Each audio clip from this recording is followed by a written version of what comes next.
I'm very happy to introduce to you Swami Vidyananda here. Swamiji is in Cape Town right now in his ashram, which is dedicated to one of Swami Shivanandaji's leading disciples, Swami Venkateshanandaji. And Swami Venkateshanandaji, I think, served the West for many years. So he, after a certain time, Gurudev sent him out to serve the West. And but we in the ashram with Swami Brahmanandaji studied many of his books. And I remember Swami Brahmanandaji saying he was a genius. And he wrote commentaries on the Yoga Vashishta, the Bhagavad Gita, the Bhagavatam, Lord Buddha's teachings, Jesus' teachings. The ones that Swami Brahmanandaji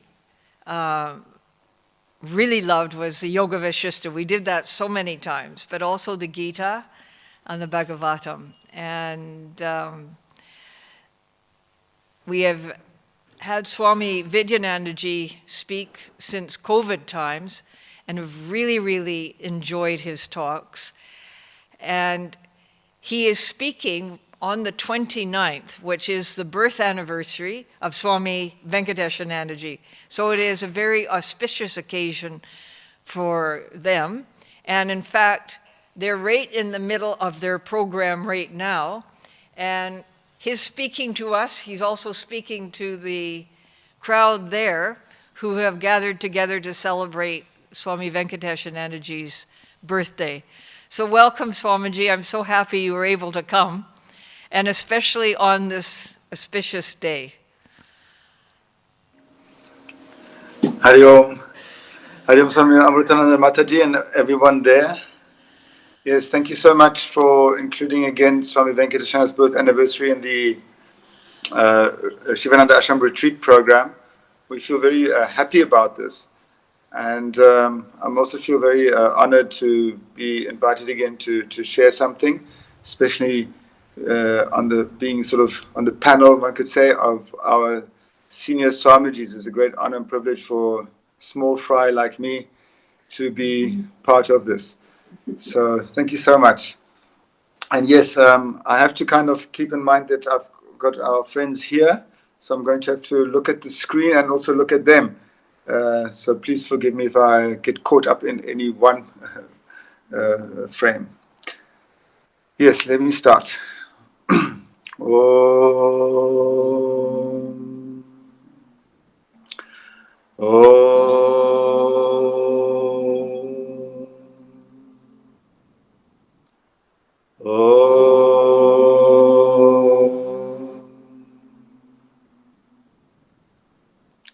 Ajnanatimirandasya gnananjanashalakaya chakshuranmilitam yena tasmai Shri Gurave Namaha. Guru Brahma, Guru Vishnu, Guru Devo Maheshwara, Guru Sakshat Param Brahma, Tasmai Shri Gurave Namaha. Om Sahana Bhavato, Sannao Bhunakto, Saviryam Karavai, Tejasvinavadhitamastu ma vidvishavai. Om Shanti Shanti Shanti. So yes, the topic being lead us from the unreal to the real. I've really been enjoying listening to the talks of our Swamijis. I think, as you've heard, this comes from the mantra, from the Veda, from the Upanishad, and from lead me from the unreal to the real, from darkness to light, and from mortality to immortality. I have a feeling that maybe these three, the unreal, the darkness, and the mortality, sort of are aspects of the same thing. When we wake up to life, we may realize that we've been leading an unreal life, if I can put it like that, an unreal life. How do I mean? You begin to realize, I don't really understand life. I mean, that's at least happened to me. That's how my spiritual life started. The things that happen to us in life, we might suddenly discover, I don't really understand life at all. That is the unreality. The non-understanding of life and realizing that we have a false view of life. This is the point. I have a false view of life. That is what is called the unreal.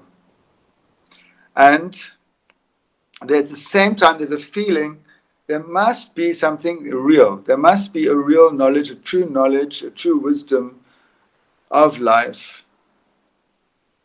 And that's why the tamasa, the darkness, that darkness is the ignorance. I'm ignorant of the facts of life, the reality of life, what life is.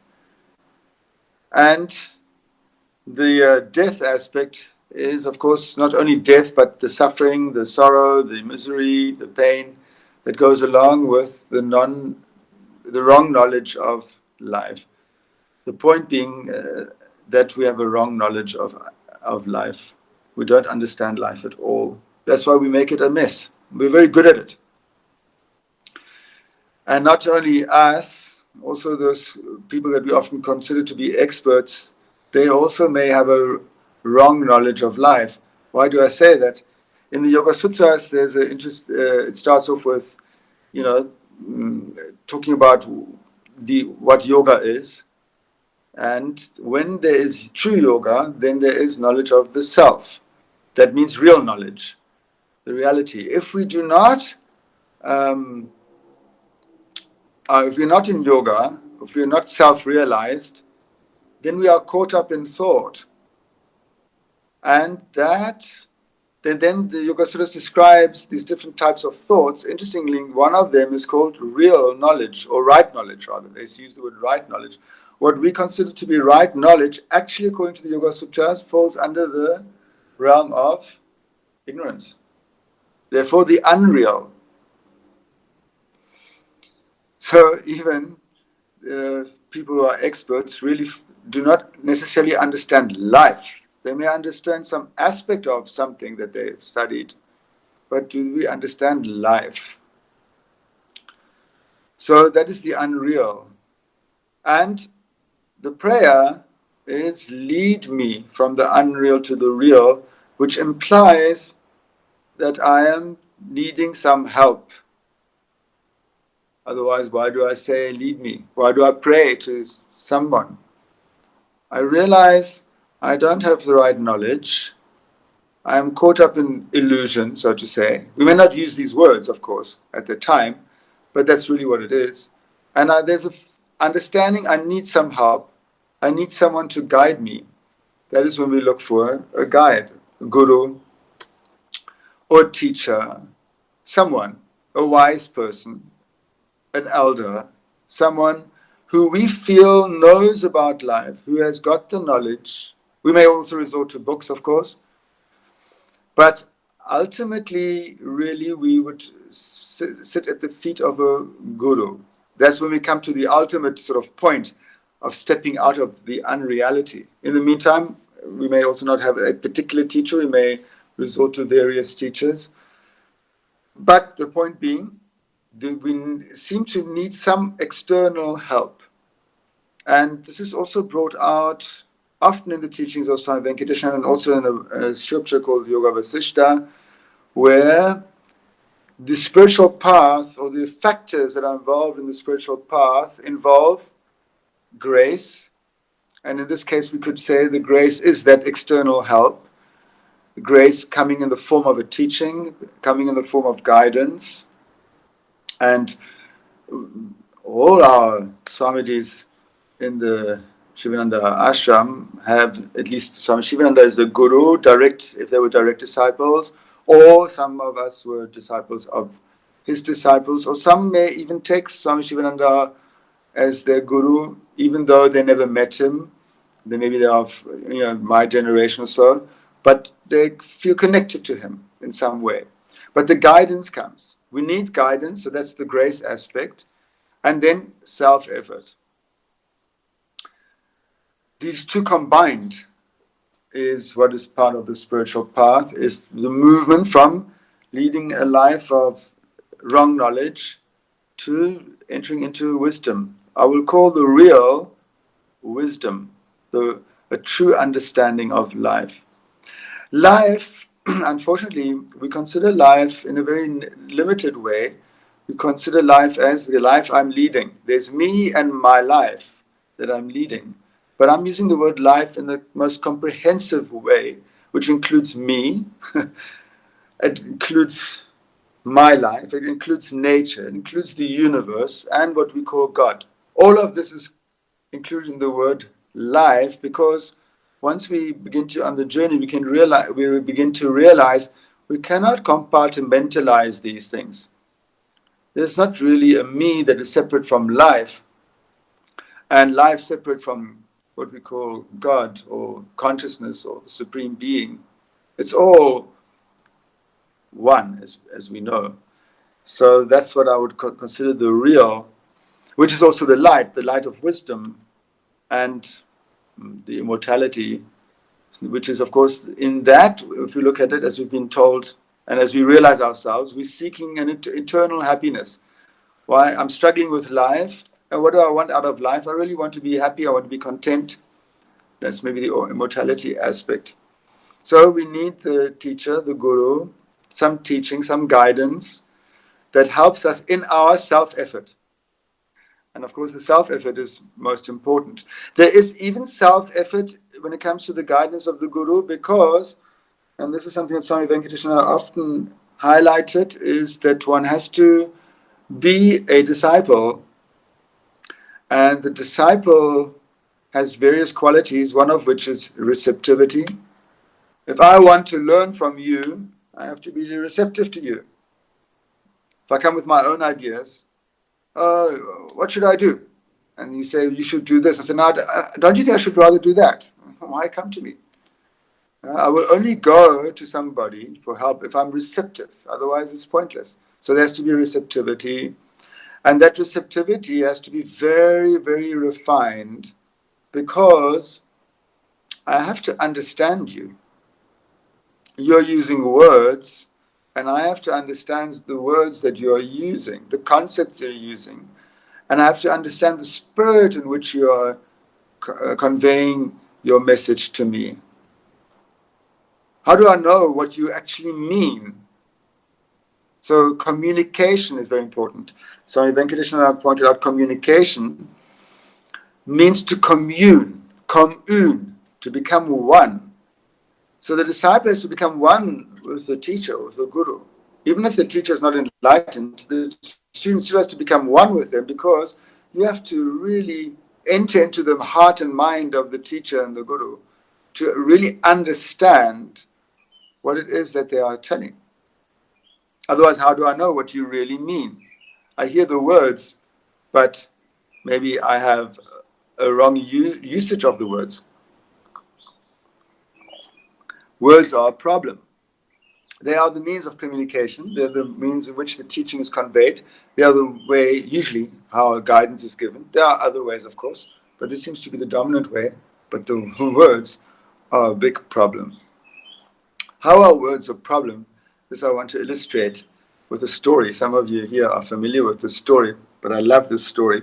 It comes from the Yoga Vasishta, Swami Venkateswara's translation. It's in the third book. There's a number of books, 6 books in the Yoga Vasishta, and it's the chapter 101 in book 3. So I'll read it to you. Now, when I'm reading it to you, for it to be effective, for us to understand the problem of words and this whole topic we're discussing, I suggest you close your eyes and visualize the story, so we can really enter into the story.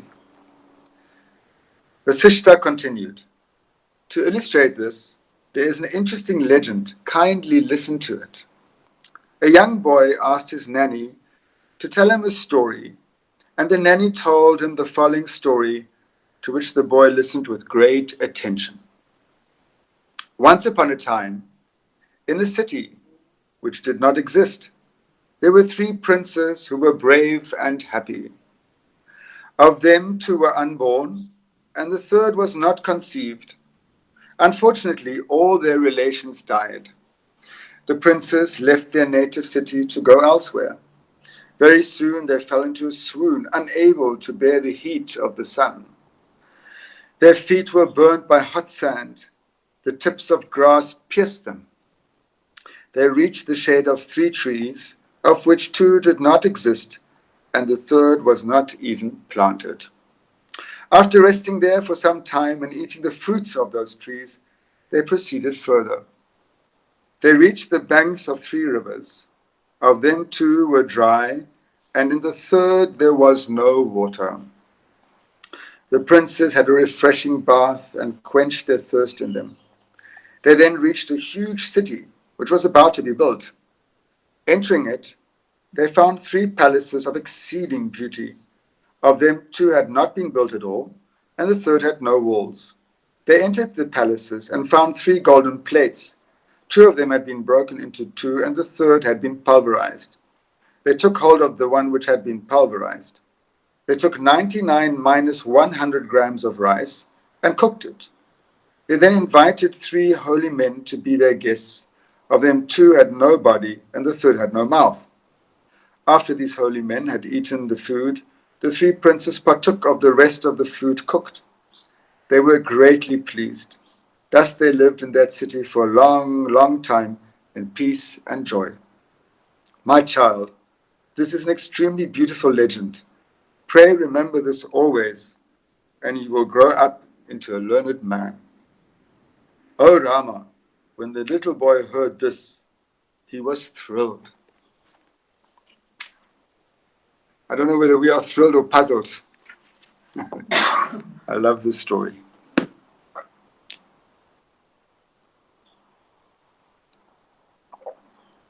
Did we see the 3 princes in our mind? Throughout the story, did we see the 3 princes? Yes. Our mind saw them. There was an image in the mind of these 3 princes that did not exist. That is what is unreal. The thoughts in the mind, the creations of the mind, is what is unreal. We have thoughts about the world. We have thoughts about life. We have thoughts about everything. We have thoughts about husbands. We have thoughts about wives. We have thoughts about children. We have thoughts about parents. We have thoughts about students. We have thoughts about teachers. We have thoughts about friends.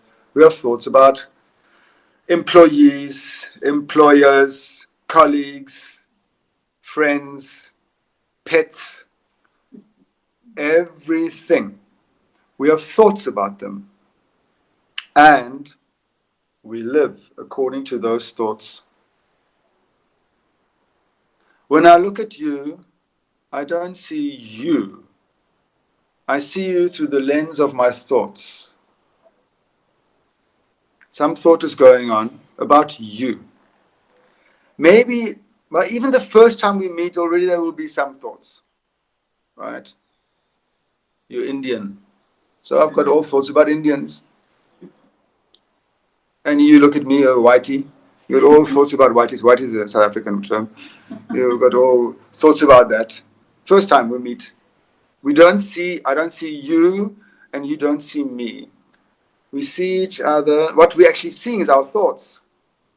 A mixture of let's call it the physical reality, and the thoughts that are going on in the mind, the conditioning from small, maybe even pre-birth, from previous births, we don't know, but at least if we confine it to this birth, from small, I've been fed all kinds of ideas and notions about the world, what it's like when you have a lover and a husband and a wife and children. Recently, a friend, she's got 2 adopted children which happen to be autistic. She was telling she always wanted to be a mother. From small, she had the wish to be a mother. Being a mother, and you have these lovely children, and you have such a lovely, beautiful relationship with them, and there's communication that is going on between you and your children, how they'll sit on your lap and they'll smile at you, and all of this, all these motherly thoughts she had to get 2 autistic children, which never communicate with you, which will never give you back anything at all. Shattered, huh? Shattered. Well, of course, she's on a yoga path, so she knows she's learning how to deal with this. This is it. We are confronted by life, and we get so disappointed about life, unhappy about life, because we're living life through our notions, our ideas. We heard in the other talks about the dream state and the waking state. And we wonder, are these really 2 absolutely separate states? Or are we actually, most of the time, daydreaming? We limit daydreaming to sitting here and suddenly mind goes off and we're somewhere else. Hey, are you daydreaming? But I think maybe most of the time, what is actually, for most of us, called the waking state we should actually call it the daydreaming state. In the Yoga Vasishtha also, there are these states mentioned, a mixture of all these different things, because we are not merely having a physical experience of the world, a purely sensory experience of the world. No, our sensory experience is mixed up with ideas, notions, beliefs, etc., etc. And that seems to me to be the unreal. But we don't realize it. Funny that we use the word realize. We don't realize it because it feels real, it seems real.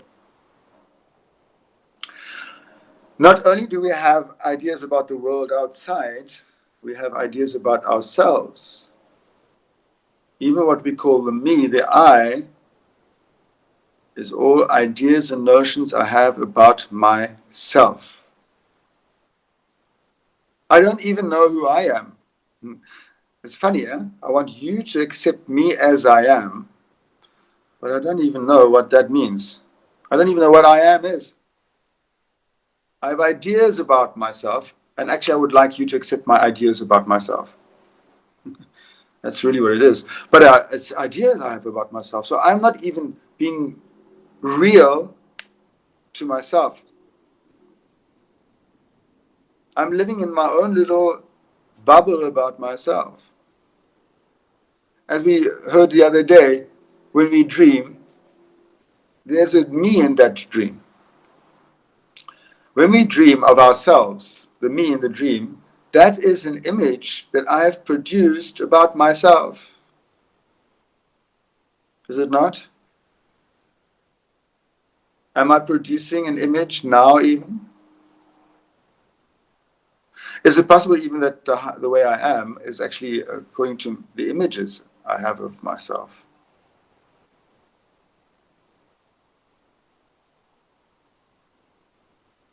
So, which means this whole thing is unreal. I'm not talking about the physical body. That may be, we call that a physical reality. But what I consider me is maybe totally unreal. I'm living in my own little fantasy world about a fantasy me, an avatar. I mean, I'm not talking about the God avatar. I'm talking about these internet avatars. This is an avatar itself. I've created my own avatar about who I think I am. I'm living according to my own images of myself. And these images of myself are interacting with the images I have of everybody else. Can we understand why our life is a mess?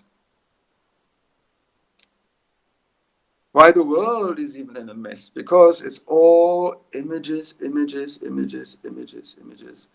Totally unreal, totally deluded.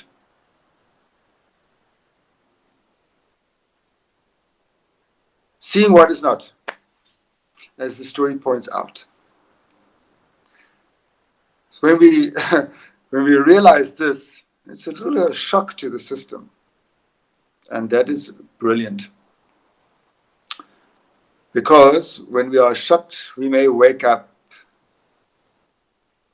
And this being led from the unreal to the real is the wake-up call. It becomes a real prayer, not merely a recitation at the end of satsang. You know? I mean, often when we recite at the end of satsang, it's a mechanical thing. Oh, my mind is going somewhere else, already fantasizing, while we're mechanically repeating this prayer. No, now it's a real prayer. When I really understand the gravity, the problem that I'm in this total confusion, I'm in a psychosis. We're all in a psychosis. And that is the cause of my suffering. Then this prayer becomes immediately important. Then we resort to the teacher, and the teacher gives a teaching. What Swami Venkateshwar points out again and again and again in many of his talks, we have to face this. We have to face the darkness. Tamasoma Jyotirgamaya. If you want to enter to the light, you have to face the darkness. We have to face this confusion. We have to face ourselves. We have to look within to see what is troubling us. I'm troubled. I'm unhappy. And it's not you that is the cause of the unhappiness. It is the images, the ideas, the notions of other and of self. I have to face this. How do I face this? By first of all becoming aware of the discomfiture that I'm feeling, the unhappiness that is there. It is there. Even if we've been on the spiritual path for a few decades, or so-called spiritual path, again, I may think I'm on a spiritual path, right? Am I? What is spiritual and what is a path? Words, concepts, notions.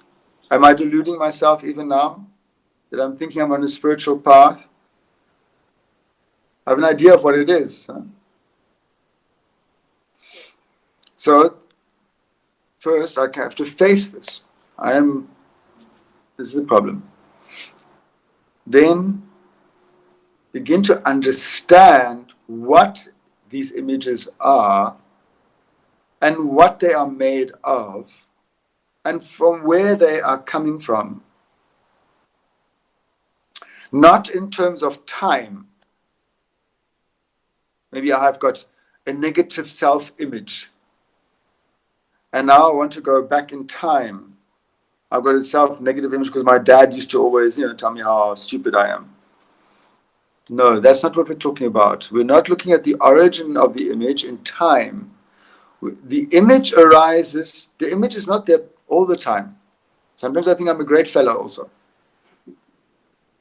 The image arises now. It is in the mind now. What is that image made of? What is its substance? What is an image made of? We have all these images in the mind, all these thoughts and notions. What is this, the stuff they are made of? The analogy that they use is the wave in the ocean. The wave symbolizes the image. And the ocean, what is the ocean? So, in the analogy of the wave in the ocean, the wave arises out of the ocean and is made of the stuff of the ocean, the substance of the ocean. Now, what is an image? What is its origin? And what is it made of? When this question arises, that is called vichara. This word vichara appears innumerable times in the Yoga Vasishta, the text that we looked at. And Swamiji used to talk a lot about this in his talks and writings, vichara. Usually the word inquiry is used for vichara when it is translated. Swamiji in his Yoga Vasishta points out that it is not the inquiry that you do at an inquiry counter, asking a question and getting information. Because now we're realizing words are a problem. I want to go into the crux of the whole thing. Vichara is, according to Swamiji, direct observation. Direct observation which is not contaminated by thought. In other words, thought is not operating here. So when I'm looking into my mind, or actually I'm not looking into the mind because I don't know what mind is. Do you all know what a mind is? We have thoughts about it. Huh? I don't know what a mind is. But I can know what my images are because they're there. I have an image. Or I have an emotion. I might not even be aware of the image. I have an emotion. You come and say something to me and I'm upset. So I'm looking at that feeling, the emotion, that I can grab. I can, with my hands, with my attention, I can look at that. And if I then begin to probe into it, vichara, probing into it, directly observing it, it is possible that I can become aware of the image that is associated with it. Because there are many self-images that we have, or maybe even images of others that we're not even vaguely aware of. But they can come into our awareness when we begin to observe ourselves. Then the question may arise, what is this made of? And we might find out to our great surprise that the image is actually what they usually call mind, but which is really nothing. An image, the images that we have in our minds, are actually nothing. Because mind is really, in a sense, nothing. Please do not conceptualize this, because we're back into concepts. And these concepts cannot understand what we are talking about. You can't walk away from such a teaching and think, oh yeah, I know now. No, we have to do it, self-effort. We have to look into the mind.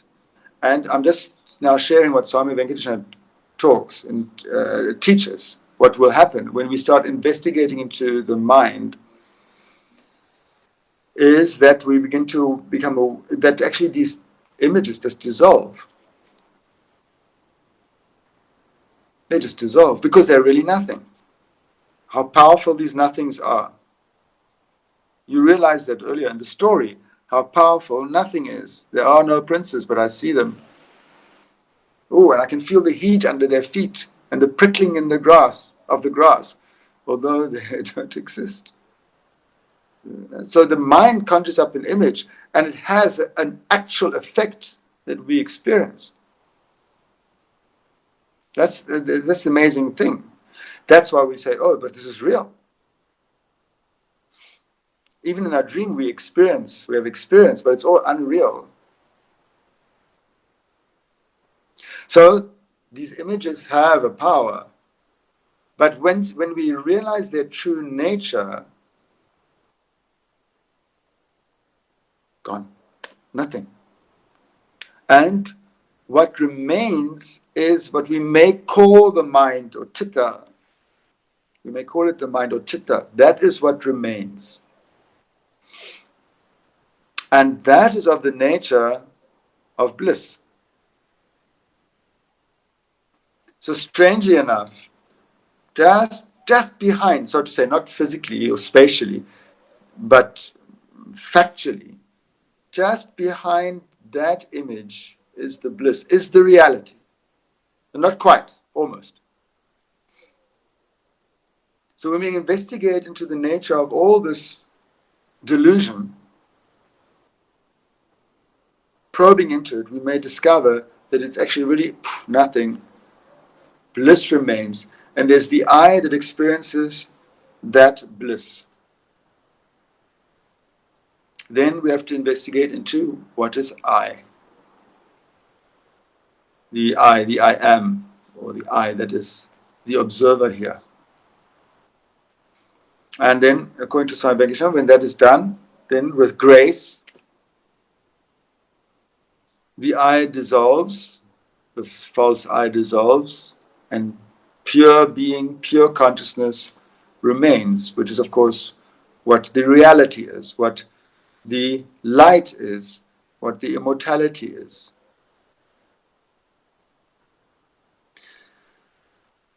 The difficulty for us is we don't like to look into the darkness. We don't like to face it because it's very uncomfortable.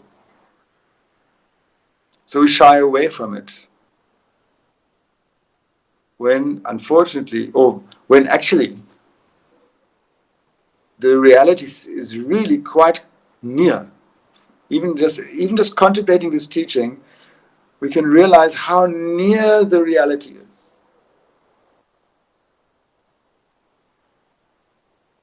You are, how near? As an example, the unreal and the real. You're all looking at me. I'm looking at you. I'm not talking about you people here now. I'm talking about them on the screen. You're looking at me. I'm looking at you. Is this true? No. You're looking at an image of me. And I'm looking at an image of you. Even this is false. I assume you have a LCD screen or something there. That's what you're looking at. Liquid crystal plasma. You're looking at plasma, and I'm looking at plasma. That's what I'm looking at. Actually. Now, how much distance is there between the image and the plasma?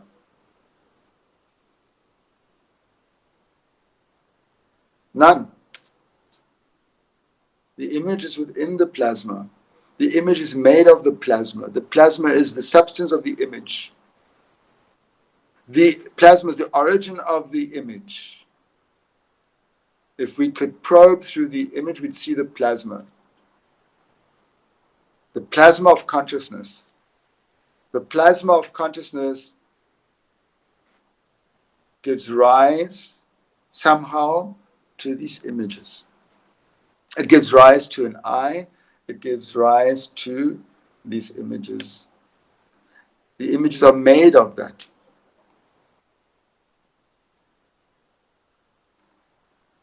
This is the beauty of the whole thing.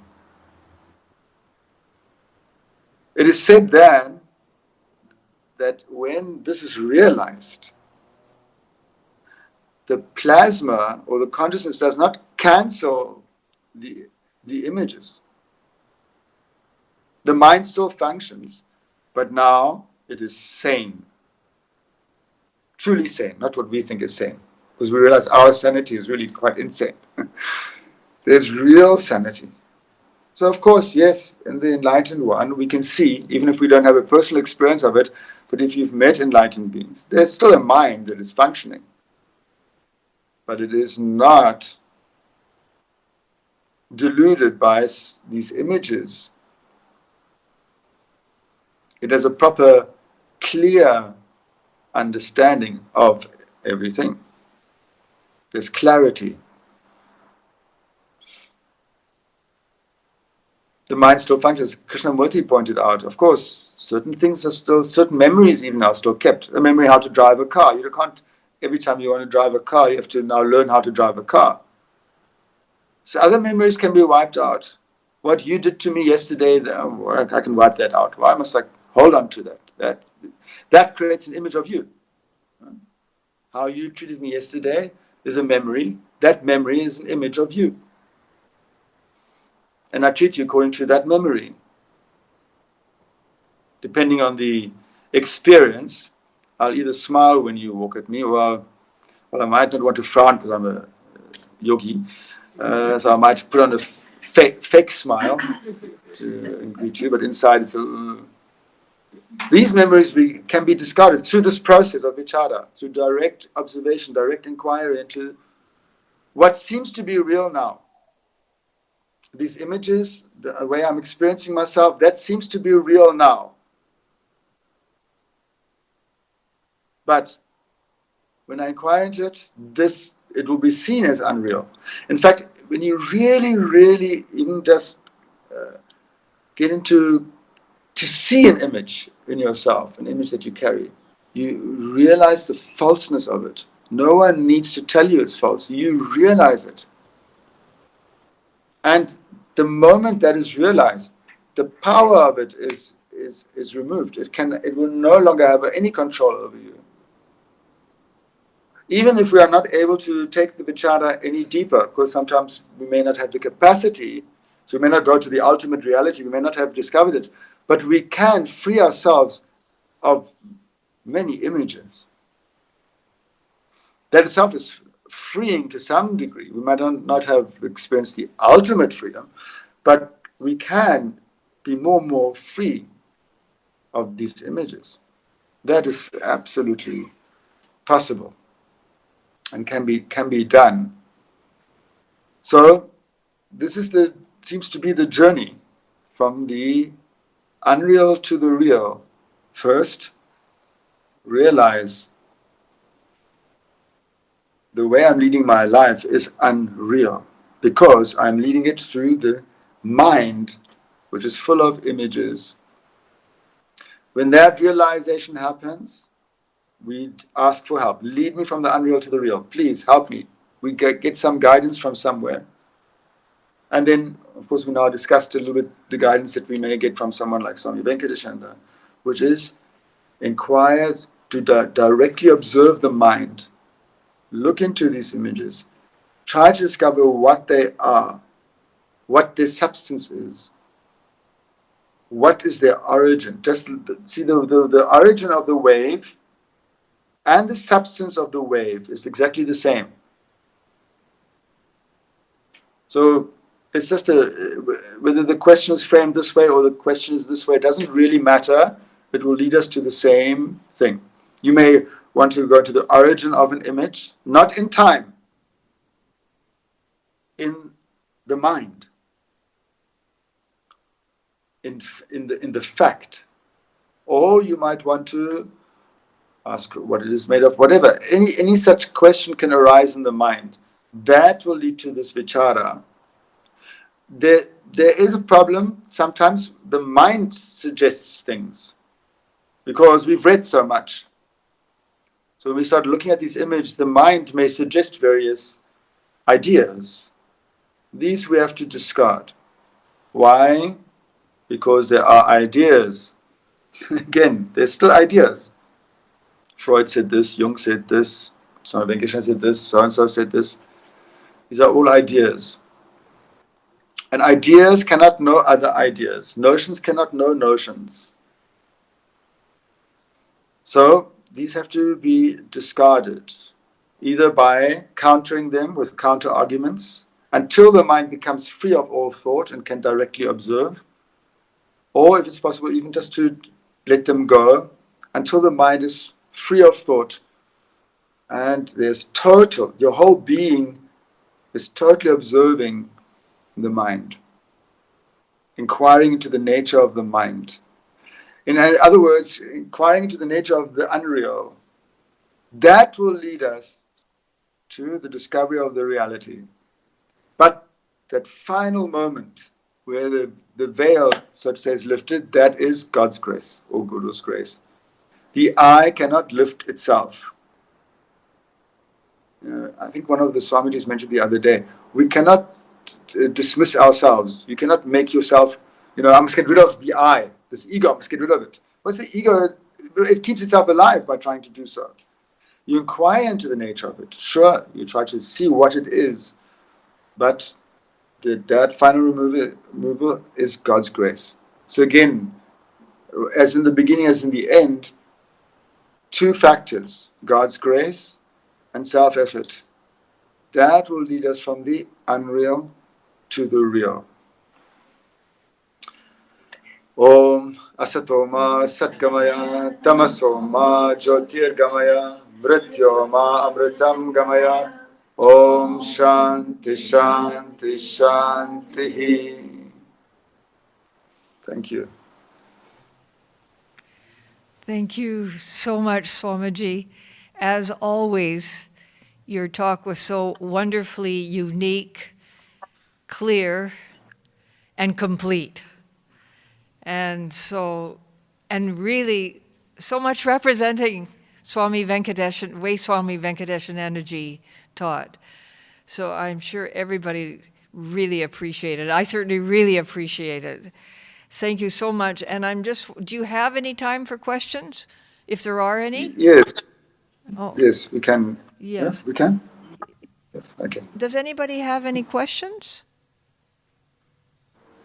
I don't know whether I can answer them, though.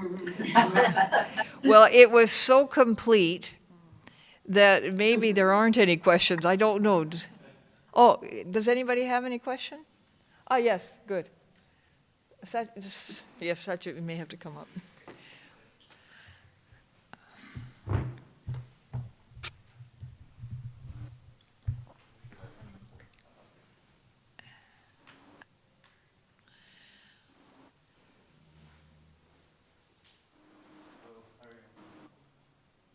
Hari Om.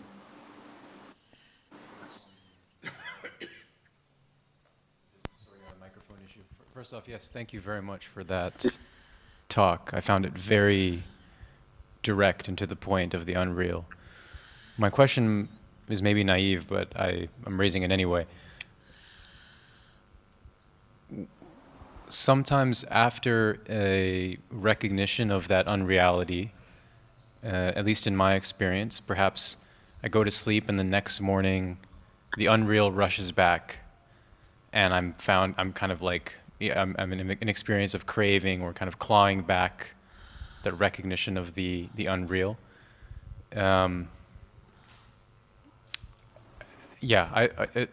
What do you make of that experience? It just means that we haven't as yet found the ultimate reality. We may have some small glimpse of something, but we've not obviously experienced that absolute reality. Why do I say that? Swami Shivananda, Swami Venkatesha talks about how Swami Shivananda once pointed out, if you realize that reality, it's like a earthquake that shakes the entire earth. There will be an utter transformation in us, and it will be impossible to go back into the unreality. So it only means that we have not as yet discovered it. So what does that mean? Carry on. Carry on with the sadhana. That's all we can do.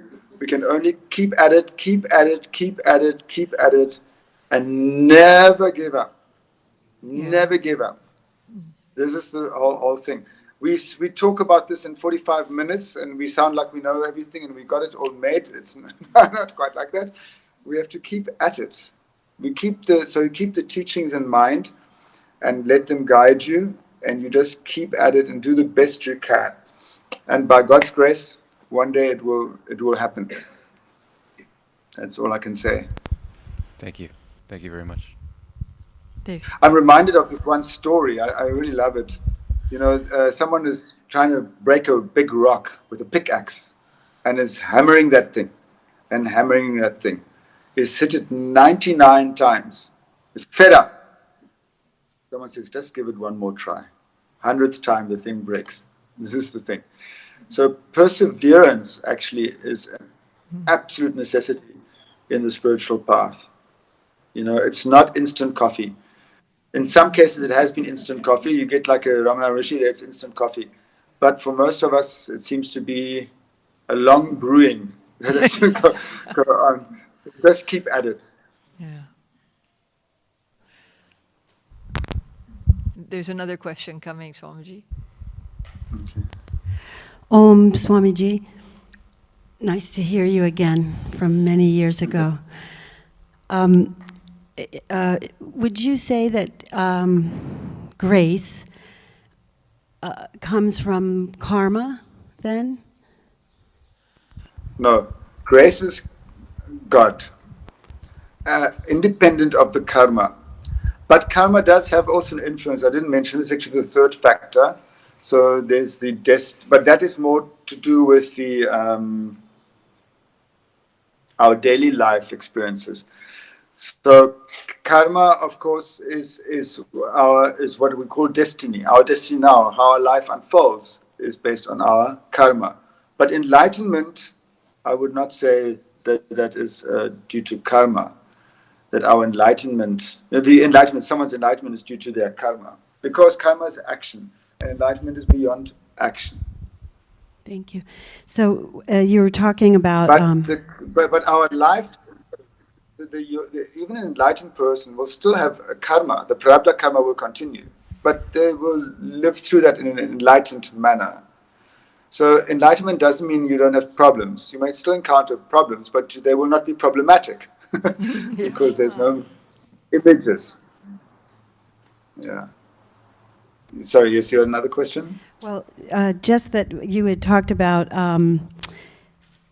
directly observing and self-inquiry, vichara, but that the mind is going to propose various ideas and that we need to throw them out. But then you use the term counter arguments.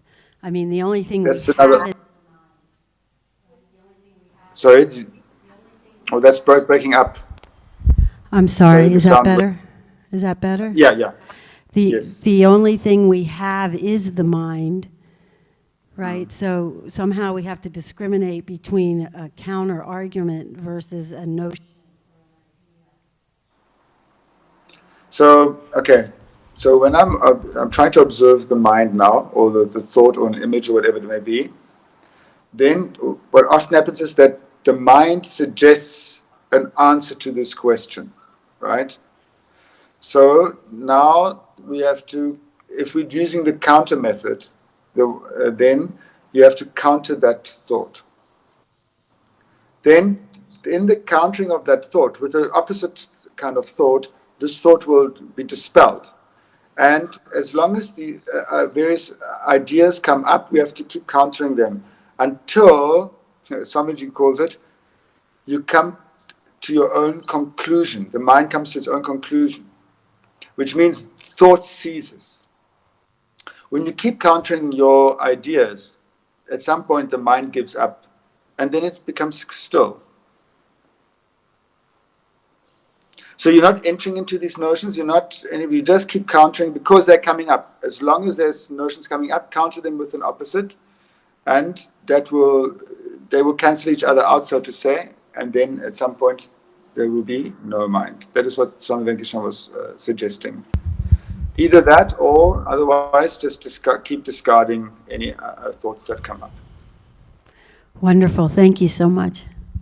Hari Om. Thank you. Thank you. Any other questions? Yes, another question coming.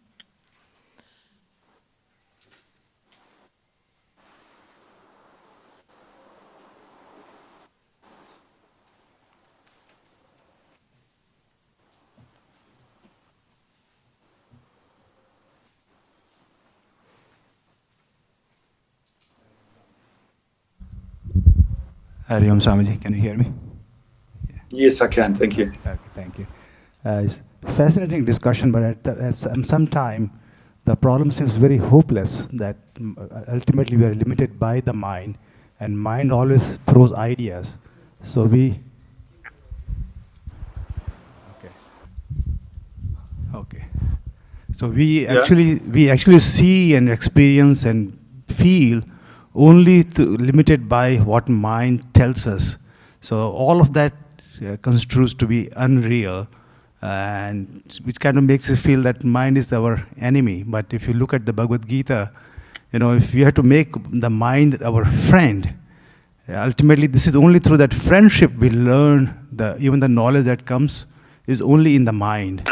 So we have to make our mind pure by doing the right things so it can be more subtle and receive the right knowledge, and we act upon it and stand upon it and grow from that. and discard the wrong notions which are kind of impure.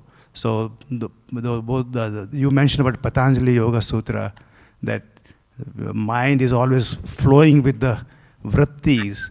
So we think of what reality is by our own vrittis, our own notions of in the mind. If we can still it by self-effort, I think that's what you're alluding to. Self-effort is to purify that mind. So ultimately, mind doesn't become an obstacle, but our biggest friend. That's where the knowledge dawns upon it. Is that the right understanding you're talking about? Yes, so when we, in vichara, mind is neither regarded as an enemy nor as a friend. There's no judgment in this. So the first part that we spoke about, it's not really a judgment of the mind, it's just seeing how it functions and the problem that comes with it. Then we may call it an enemy only because we can see that we are suffering on account of it. Now, when we do vichara, you do not consider your mind as an enemy nor as a friend. It is there, and you're inquiring into the nature of it. That's it. You want to understand the nature of the mind, but you realize you cannot understand the nature of the mind, through thought, because then you're back in the same boat as before. All right. The vichara itself purifies the mind. Vichara actually purifies the mind. Because, as I mentioned earlier on, the images begin to be dispelled. So these wrong notions and all that gets dispelled. So that is the purification. Vichara itself is a purifying agent. One may call it like that. So what the other things that you mentioned is also correct. Through this vichara, you keep on excluding or discarding the wrong notions, and ultimately that makes it more and more pure and more subtle, that you can look at the reality. You can find a glimpse at the reality at that time. Yes. In fact, you don't discard the notions. They just disappear. They disappear. Okay. It's like there's a shadow on the wall, and I shine light on the shadow. Have you made the shadow disappear? No. Yeah. No, the light has. Light. Yes. So the light of vichara is what dispels the darkness of wrong notions. Okay. All right. Thank you, Swamiji. Thank you. Would anybody else have a question? Yes, another question coming.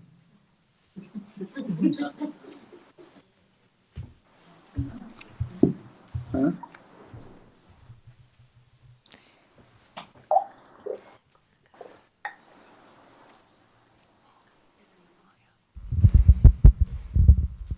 Morning. I'm so grateful to be here. I've heard that you mentioned that earlier from his question that the energy is coming from the mind. Is that correct? Energy is coming from the mind. Yes. I understand it's recognized that it's challenging for the mind to really remove all the images, for me personally. I also would like to understand what the relationship is with consciousness and energy. Is it coming from... I understand the relationship between consciousness and the mind, but what about energy? Okay, so energy is part of consciousness. The pure energy is part of consciousness. When consciousness is in movement, so to say, when there's a stirring within consciousness, that is energy and that is thought.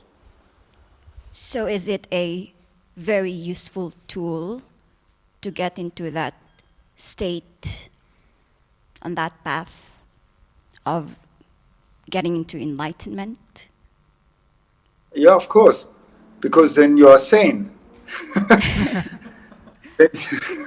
So that is very useful. So okay.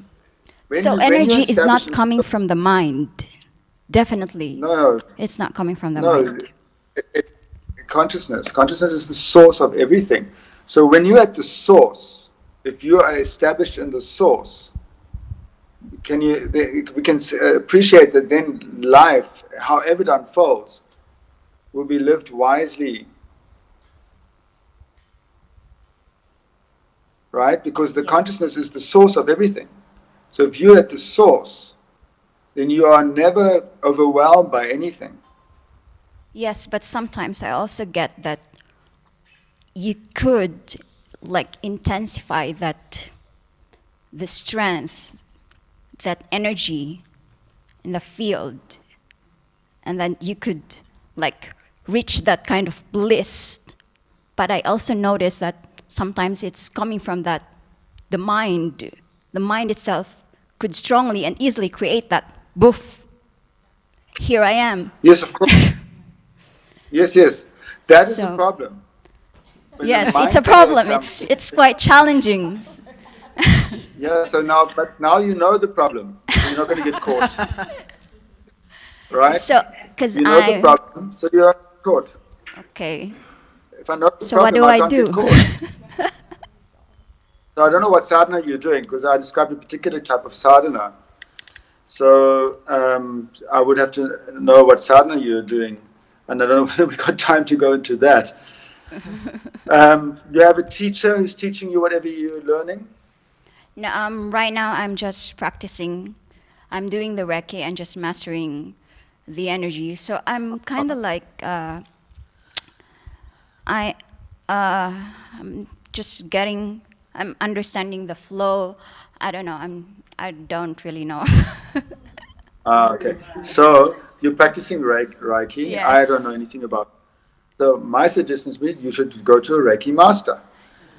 Yes, which If you're experiencing a problem, it's maybe not even really a problem, but a difficulty, and you don't know how to deal with it, then you must go to a master. okay. Yes, but They will help you. it is a tool, a very good. It's beneficial in a way, right? Okay. Yeah, Thank sure. you. So nothing. All these things can be beneficial. But when we now wanting to reach enlightenment, and you're describing a little obstacle there, and you're using a particular method, then you should go to someone who's mastered the method. Yeah. Yeah. So is there like maybe my mind here would like to hear this. If there's a special relationship between consciousness and energy? Energy is part of consciousness. Okay. There's no difference. Energy is part of consciousness, is from Yes. consciousness. Yes. So like think of it like this. You have the ocean, yeah? Yes. Yeah? Yes. And in the ocean you have currents. Yeah? You have ocean Okay. currents. Yes. So energy is like a current in consciousness. Okay. Yeah? Yes. So when consciousness is still, there's no energy, so to say. Okay. When there's a stirring, a movement in consciousness, that is called energy. Okay. So energy is part. So energy can be used to reach consciousness. That is what, for example, Thank you. pranayama or yoga, hatha yoga, probably Reiki if it's done for spiritual purpose, because Reiki is also used for healing.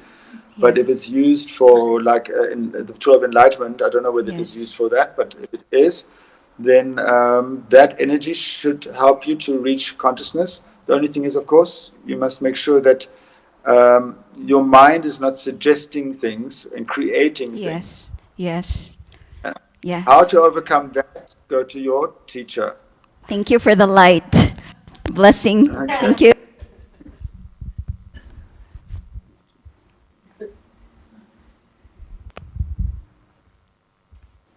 Any other question? I think we've had a very, very good session with you, Swamiji. Thank you. Yeah. Thank you. Yes, thank you so much. You'll be coming to the ashram soon, right? Yes, I'll be there in March. Oh, in March. I'm Okay, looking so we'll forward- see you Yeah. in March. Yes, I'm looking forward to seeing you, Mataji. It's Yeah. been 5 years by It's then. been a long time, yeah, yeah. Yeah. It'll be great to see you again. Yeah. Yeah. And Yeah, thank you looking forward again to it. so much for a wonderful talk. And thank you for having me part of Yeah. this. It's Yeah. a real honor. Yeah. Thank you. Omo. Hari Om. Hari Om. I'll disappear now. Yeah. It's time for me to disappear now. Into consciousness.